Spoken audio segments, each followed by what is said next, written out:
दिल का मर्ज था उनको, ये अचानक मामला? नहीं, उनका बाईपास का इशू था, बाईपास उनका हुआ था। और बिल्कुल आज मैं सब मीडिया को, खासकर जितने भी मेरे भाई हैं यूट्यूबर ये वो, मैं ये मैसेज देना चाहता हूँ कि कहीं मैं अभी वीडियोस देख रहा था कि वो शराब पीते थे, बुला करते थे।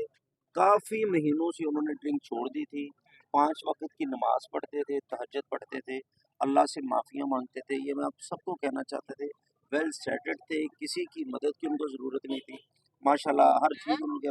और ये मैं बार-बार इसलिए कहूँगा, प्लीज़ मेरे हाथ जोड़ के कि उनके लिए पढ़ें ज़रूर, ये ना कहीं कोई शराब पीते, ये वो उन्होंने बड़े महीनों से ये ड्रिंक वगैरह छोड़ दी थी, नमाज़ें पढ़ना, वो बिल्कुल अपना वो काम कर रहे थे। उनका बेटा उनके साथ था शहबाज, तो अभी वो रन करेगा, उनका अपना घर था, सब कुछ कैसर उनका भाई, था। कोई यादगार बात, कोई जुगत जो उन्होंने आपको लगाई हो, जो याद रह गई हो, हमेशा दिल में रह गई हो? मैं कहता हूँ कि हर बातें ही याद रहने वाली हैं। हम लंदन जब फ़िल्म करके आए, तो अभी मैं बस ये जनाज़ा पढ़ लें, उसके बाद फिर करते जी हैं जी सारा जी जी, प्लीज प्लीज आ जाए। Thank you.